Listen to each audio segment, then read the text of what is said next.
नमस्कार दोस्तों, एक बार फिर से आपका स्वागत है आज के इस नए वीडियो में। आज हम बात करेंगे व्हाट इज अ कोडिंग। आजकल यहाँ वहाँ जहाँ सारे जहाँ में जिसका शोर है वह यही तो है, मतलब प्रोग्रामिंग लैंग्वेज। आजकल हर कोई इसमें मास्टरी हासिल करने में लगा है। प्रोग्रामिंग लैंग्वेज है क्या और ये इतनी डिमांड में है कैसे? क्या बहुत तरीके की प्रोग्रामिंग लैंग्वेज अवेलेबल है?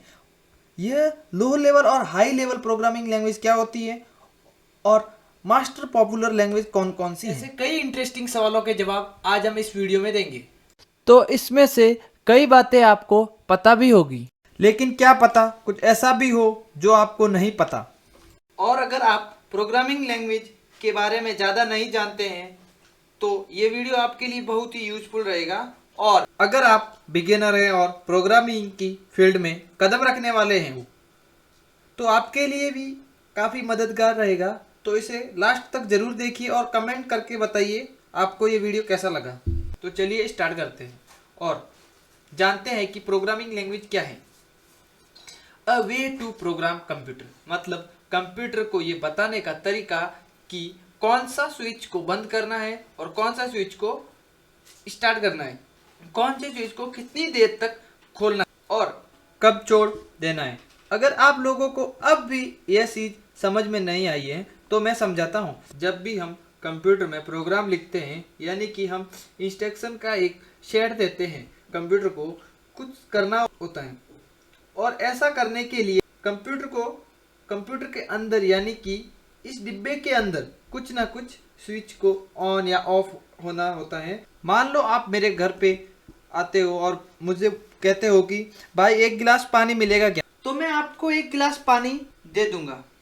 तो आपने मुझे कुछ एक इनपुट दिया और मैंने आपको कुछ प्रोसेसिंग के बाद आउटपुट। तो ये जो हिंदी में आपने बोला भाई एक गिलास पानी मिलेगा क्या, तो ये प्रोग्रामिंग लैंग्वेज के थ्रू आपने मुझे इंस्ट्रक्शन दिया। ये बात तो आप मुझे इशारों से भी कर सकते थे, ये बात आप दिया टाइप करके भी कर सकते थे, या फिर ये बात आप मुझे पेपर पर लिख के भी कह सकते थे। कई तरीकों से कर सकते थे, बट आपने एक भाषा का प्रयोग किया।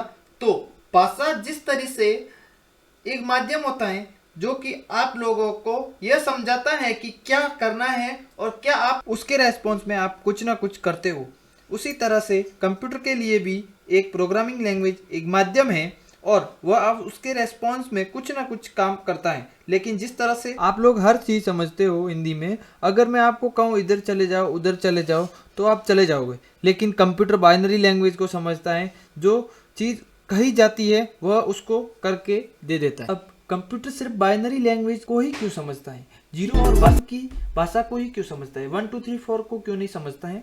इसका रीजन यह है कि कंप्यूटर होता है वह बहुत सारे स्विच से मिलकर बना होता है, जिसके दो स्टेट होते हैं, या ऑन या ऑफ। आप एक स्विच को ऑन कर सकते हो या फिर ऑफ कर सकते हो। वैसे बहुत सारे लोग स्विच को बीच में ही टिका देते हैं। तो अगर एक स्विच को टर्न ऑफ कर दिया जाए तो उसको हम 0 कहते हैं, और उसी स्विच को अगर ऑन कर दिया जाए तो हम कहते हैं ये वाला स्विच 1 स्टेट में है। तो या तो 0 स्टेट में हो सकता है या फिर 1 स्टेट में हो सकता है। इस तरह के बहुत सारे स्विच का यूज किया जा सकता है एक नंबर को रिप्रेजेंट करने में। तो प्रोग्राम को हम 0101 की फॉर्म में क्यों नहीं लिखते, इफ एल्स का प्रयोग क्यों करते हैं, फॉर लूप्स का प्रयोग क्यों करते हैं? इस सवाल का जवाब भी मैं देता हूँ। जब आप लोग मुझे कहते हो भाई एक गिलास पानी मिलेगा क्या, तो उस समय आप अपने मुंह से कुछ शब्द बोलते हो और उन शब्दों को बोलने के लिए आप अपने जीभ का इस्तेमाल करते हो। फॉर एग्जाम्पल, जब आप ल बोलते हो तो आपकी टंग आपके माउथ के रूप को टच करती है, लेकिन आप लोग ऐसा करेंगे, आप लोग मुझे एक एक शब्द बोलेंगे ला बा कारा, तो शायद मेरे लिए कठिन हो जाएगा समझने के लिए। इसलिए आप लोग मुझे कहते हो भाई एक गिलास पानी दे दो, मेरा ब्रेन उसको प्रोसेस करने के बाद मुझे समझा देता है कि मुझे अगला प्रोसेस क्या करना है। उसी तरह से प्रोग्राम भी 0 और 1 की फॉर्म में नहीं लिखा जा सकता। आशा करता हूँ आपको वीडियो बहुत अच्छा लगा हो तो लाइक करें, शेयर करें और सब्सक्राइब करें। Thank you for watching.